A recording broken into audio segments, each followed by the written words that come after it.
welcome to the deep dive. Great to be here. So today we're jumping into, well, Generation Z, right? And how they're kind of reshaping the world of work. Yeah, it's a fascinating area. We've been looking at some interesting stuff. We have, mainly this piece, how Gen Z are reshaping work culture, with stats and lifestyle points.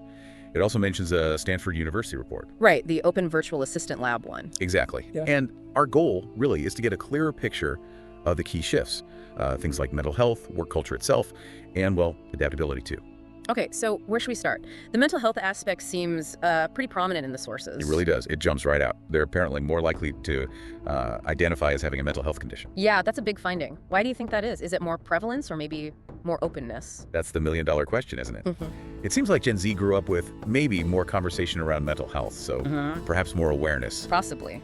More willingness to name it. But, and this is the catch, the report also suggests they might still find it difficult to actually talk about these things openly at work. Interesting. So, aware, but maybe not comfortable sharing in that professional context, that's a bit of a paradox. It really is. Yeah. And it makes you wonder, how can workplaces genuinely support them then, if there's still that barrier? Absolutely. It means, just having resources listed somewhere isn't enough. You need that culture. Psychological safety. Exactly. Where people feel okay using those resources or just having an honest conversation without worrying about, stigma or judgment. Makes sense. Nope. Okay, so shifting gears a little, what about the actual work culture Gen Z is looking for? The sources talk a lot about values.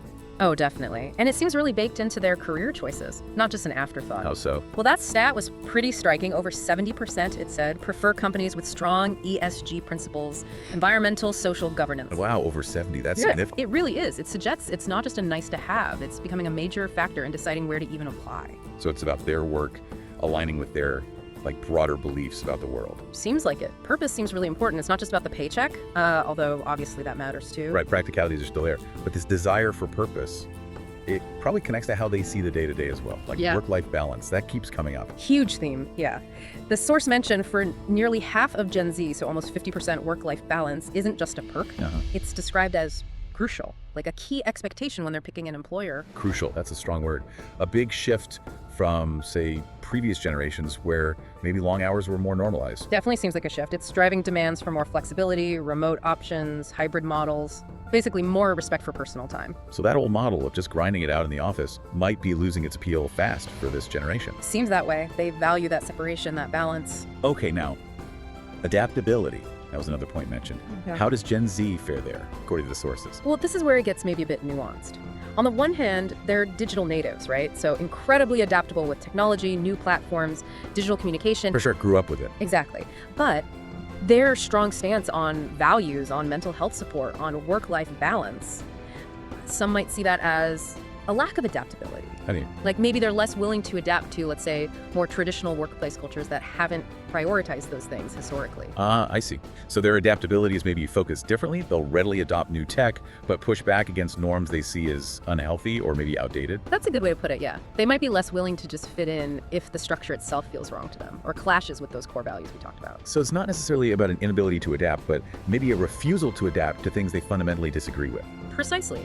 They seem more inclined to seek out or even push for work environments that actually align with their expectations rather than just accepting the status quo. Which naturally presents challenges, but also huge opportunities for companies willing to listen and evolve. Absolutely. Big time. Okay, so let's try and pull the main threads together from this deep dive. We've seen Gen Z bringing a much higher awareness and prioritization of mental health into the workplace. Right, even with that potential hesitation about discussing it openly on the job. Yeah, that paradox. And then there's the huge influence of their values, especially that preference for companies with strong ESG commitments, that 70% plus figure. A real drive for purposeful work, it seems. Definitely. And alongside that, the non-negotiable demand for work-life balance and flexibility, that near 50% finding is key. Crucial, yeah.